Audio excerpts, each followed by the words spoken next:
¿Cómo están, hermanos? Que Dios los bendiga siempre y nuestra Madre Santísima guíe sus pasos. Hoy día hablaremos sobre el Evangelio de la Prosperidad. El Evangelio de la Prosperidad tiene su origen en el movimiento Palabra de Fe de raíz pentecostal.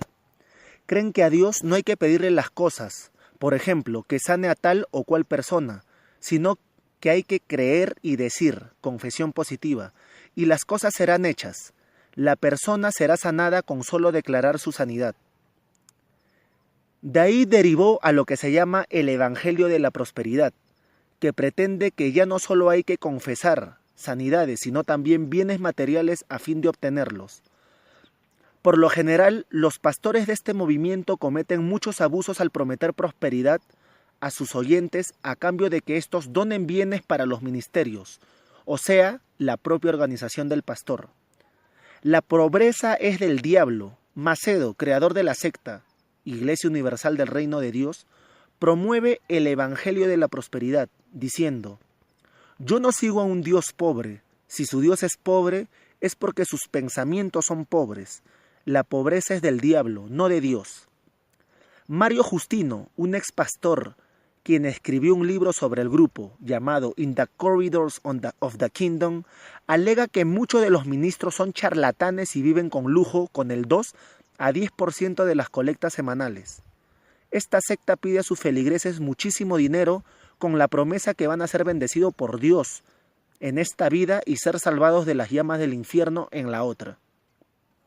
Según las enseñanzas de la oración fuerte, las personas pueden tener dos clases de fe: fe natural o fe sobrenatural. Para ellos la fe natural consiste en la confianza en Dios solamente, pero que duda de que Dios pueda hacer milagros económicos. La fe sobrenatural es la que confía en que Dios puede multiplicar el dinero y las posesiones materiales, y afirman que esta es la fe que agrada a Dios. ¿Qué es la teología de la prosperidad? Más de la mitad de los cristianos de las iglesias neopentecostales en América Latina pertenecen a esta corriente, aunque no conozcan su nombre. En Estados Unidos, casi el 20% de los evangélicos pentecostales confiesan ser parte de este movimiento. Con grandes resistencias por parte del mundo protestante y pentecostal, los pastores que centran su predicación en el dinero y la prosperidad material son los que más crecen entre los más pobres y se han vuelto un verdadero escándalo entre los cristianos. Para comprender este fenómeno, observemos la entrevista dirigida a Miguel Pastorino, secretario para América Latina de la Red Iberoamericana de Estudio de las Sectas, RIES, y especialista en el tema, quien en estos días ha sido invitado por teólogos protestantes en Uruguay para abordar este complejo y preocupante movimiento. ¿En qué consiste la llamada teología de la prosperidad? Es una corriente que comenzó en los años 50 y 60 en algunas comunidades y predicadores vinculados al neopentecostalismo en Estados Unidos. Con los años ha cambiado mucho y en la actualidad está cada vez más presente en los nuevos ministerios de impronta pentecostal, especialmente entre los que han alcanzado mayor presencia en los medios de comunicación. Consiste en una doctrina del negocio con Dios, donde las prédicas son abiertamente materialistas y se propone la avaricia como un camino de santidad. Enseñan que si Dios es el dueño del mundo, un hijo suyo tiene derecho a reclamarlo todo. Interpretan los textos bíblicos donde se prometen bendiciones de Dios como si se tratara siempre de prosperidad económica, generando una lógica de intercambio con Dios. Si ofrendas con generosidad, Dios será generoso contigo, pero si no prosperas es por tu falta de fe. Se considera que la persona que posee muchos bienes es un bendecido de Dios, por lo cual los pastores de estas iglesias no tienen reparo en hacer alarde del lujo en el que viven y enseñar a buscar la riqueza como sinónimo de salvación. ¿Y la pobreza cómo la interpretan? Ser pobre es un pecado para ellos, o en todo caso es la consecuencia de la falta de fe y de amistad con Dios. Enseñan que si uno es socio de Dios, a uno no le puede ir mal en materia económica. Pero si se vive en la pobreza es por culpa de uno mismo y de su falta de siembras o alianzas con Dios. El nivel escandaloso al que ha llegado este movimiento ha sido objeto de crítica, no solo de la mayoría del mundo evangélico y pentecostal, sino de autores que en un comienzo la defendían, como Peter Wagner, quien llamó esta corriente codicia desenfrenada. ¿Cómo es que consiguen que las personas donen tanto dinero? Hay personas que dan de lo que no tienen y se endeudan por esperar una prosperidad del cielo, que nunca llega. Se utilizan técnicas de manipulación psicológica, inducción a verdaderas crisis histéricas, donde las personas, después de estar horas cantando y escuchando prédicas, sistemáticamente se les pide una ofrenda y cada vez más grande. En la forma de pedir se enseña que Dios está esperando que le demuestres tu fe. Dios no te ha bendecido porque no te arriesgas por Él. Y cosas por el estilo. Les gritan, muéstrale a Dios cuánto confías en Él. Hay personas que han entregado sus ahorros, su casa y su coche. Muchas veces son personas desesperadas que han perdido su trabajo o que tienen muchas deudas, o casos donde tienen un hijo con una enfermedad terminal y les enseñan que solo se sanarán cuando Dios pruebe su fe a través de su generosidad.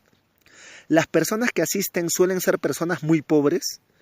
Apuntan a todos los públicos posibles. Debemos quitarnos el prejuicio de que los manipulables son solo personas con escasa formación académica o muy pobres económicamente. Cualquier persona en situación de vulnerabilidad, sin importar su profesión, puede ser víctima de este tipo de manipulación. Someten a sus fieles a un constante desafío de entregar sus bienes, por pocos que sean, a cambio de beneficios espirituales y materiales. ¿Con qué sectas podemos identificar esta corriente? Es complejo, porque esta mentalidad es mayoritaria en los grupos neopentecostales, pero no en todos. Incluso hay algunos carismáticos católicos con escasa formación que han leído autores de esta teología y han penetrado así en algunos grupos de oración. Lo cierto es que la mayoría de estos grupos tienen grandes cadenas televisivas y las sectas más controvertidas en América Latina con este tema son la Iglesia Universal del Reino de Dios, conocida también como Pare de Sufrir, y la Iglesia Dios es Amor, fundada por David Miranda en Brasil.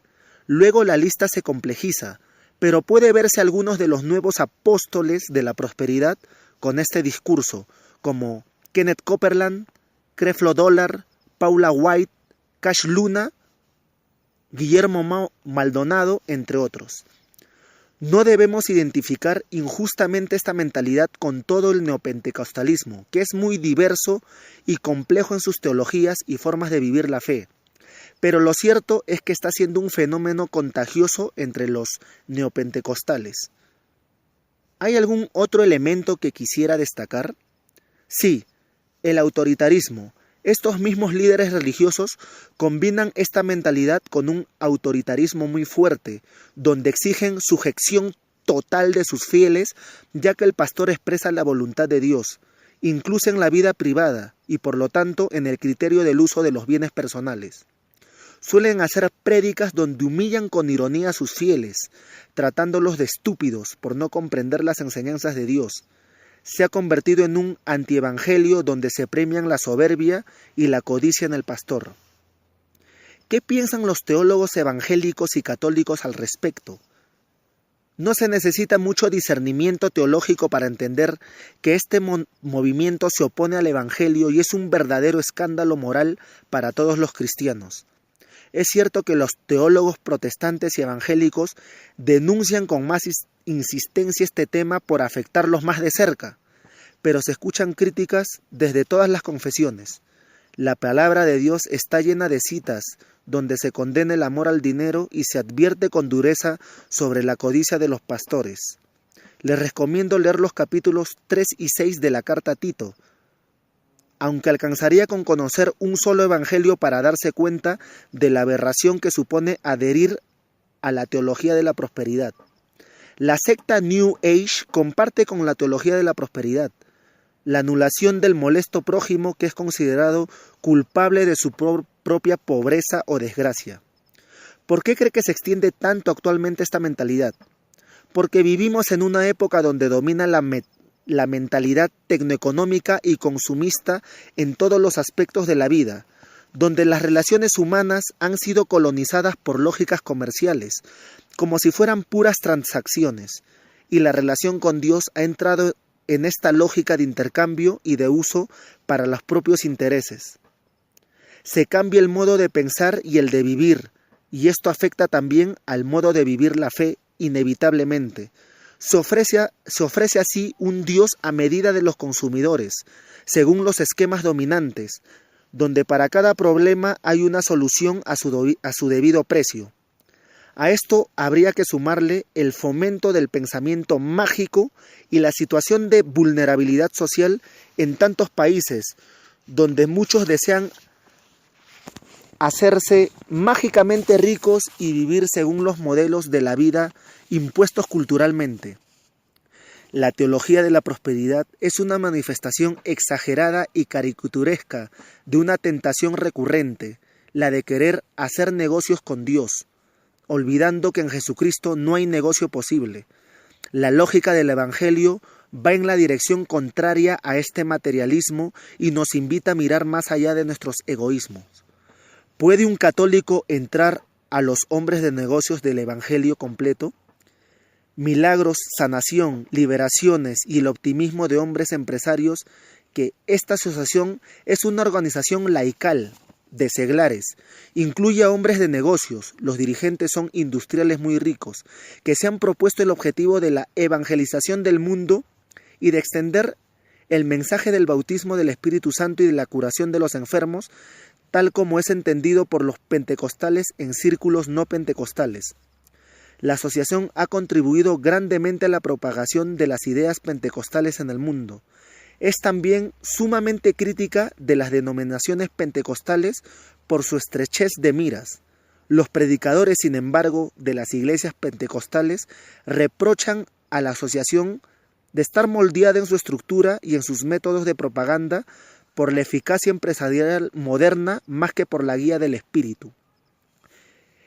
En efecto, el insuperable optimismo de estos hombres de negocios es incomprensible para el no americano. Por ejemplo, cuando dicen que la persona llena del Espíritu Santo tendrá más suerte, hará mejores tractores y camiones que sus competidores, vivirá en una casa mejor y aún jugará mejor al golf que la persona no convertida o no bautizada por el Espíritu Santo. Un poco de historia y su significado. La Fraternidad Internacional de Hombres de Negocios del Evangelio Completo, Full Gospel Business Men Fellowship International, y en español, Fraternidad Internacional de Hombres de Negocios del Evangelio Completo, fue fundada en el estado de California en el año de 1952 por un armenio americano llamado Dons Shakarian. Este hombre fue llamado y movido por Dios a realizar la primera reunión en la cafetería Clifton, en Los Ángeles, California, con el propósito de reunir hombres de negocios de la localidad, a quienes pidió en su oportunidad que compartieran su testimonio personal de lo que Dios había hecho en sus vidas. En esa reunión se encontraban profesionales, técnicos, empresarios y comerciantes, y los relatos de estos hombres eran impactantes, ya que narraban sobre la realidad de Jesucristo en sus vidas, en sus familias y en sus negocios. ¿Qué significa Fraternidad Internacional de Hombres de Negocios del Evangelio Completo? Fraternidad. Suelen reunirse periódicamente como una hermandad, en lugares públicos como hoteles, restaurantes y cafeterías, donde narran sus experiencias con Dios a través de testimonios. Internacional. Aseguran estar en más de 164 naciones de los 5 continentes. A los capítulos asisten hombres de diferentes nacionalidades y la organización no tiene barreras religiosas, sociales, económicas ni culturales. Hombres de negocios, porque todos los miembros de la organización se dedican a una actividad productiva como empresarios, obreros, profesionales, técnicos, comerciantes, industriales, militares, etc.